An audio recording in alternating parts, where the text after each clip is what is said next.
नमस्कार। भारत की दो ऐसी लोकसभा सीटों की बात आज करेंगे जो मौजूदा समय में सबसे ज्यादा चर्चा का विषय बना हुआ है। एक सीट पर पिता के सामने पुत्र और दूसरी सीट पर पुत्र के नामांकन के बाद मां ने भी गुपचुप तरीके से नामांकन कर दिया है। तो पहली सीट जिसकी हम बात कर रहे हैं वो यूपी के कुशीनगर लोकसभा सीट है, जहां कुछ महीने पहले समाजवादी पार्टी के पूर्व महासचिव स्वामी प्रसाद मौर्य ने सपा से इस्तीफा देकर अपनी राष्ट्रीय शोषित पार्टी का गठन किया था।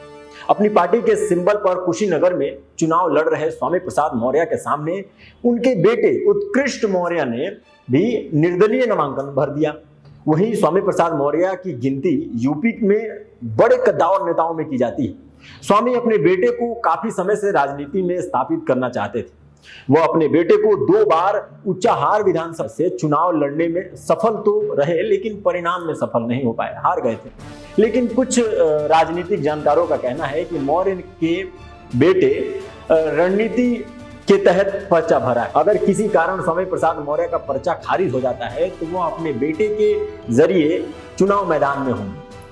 अब जो कुछ भी होगा वो सबके सामने ही होगा, पिता लड़ेंगे या पुत्र, खैर जो भी हो देखना दिलचस्प होगा। ऐसा ही मामला बिहार की काराकाट में देखने को मिल रहा है, जहां भोजपुरी स्टार पवन सिंह ने जब से यह नामांकन किया है ये सीट काफी तेजी से सुर्खियों में आई, क्योंकि जब बीजेपी के पहले अपनी लिस्ट में पवन सिंह का नाम बंगाल के आसनसोल से दिया था, लेकिन चंद दिनों बाद ही वहां से उनका टिकट पार्टी ने काट दिया था। तब पवन सिंह ने कहा था कि इस बार किसी भी हालत में वो चुनाव लड़ेंगे ही लड़ेंगे, इसलिए उन्होंने बिहार की काराकाट सीट चुनी। लेकिन बीते दिनों जब पवन सिंह की मां प्रतिभा देवी ने सभी को चौंकाते हुए नामांकन भरा तो फिर काराकाट की सीट और तेजी से लाइमलाइट में आ गई।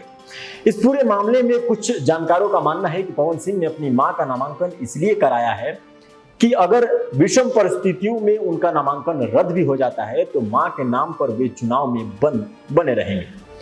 इस खबर पर आपकी क्या राय है कमेंट बॉक्स में जरूर बताएं, और वीडियो पसंद आया हो तो लाइक करना ना भूलें। मिलते हैं आपसे अगली वीडियो में। नमस्कार।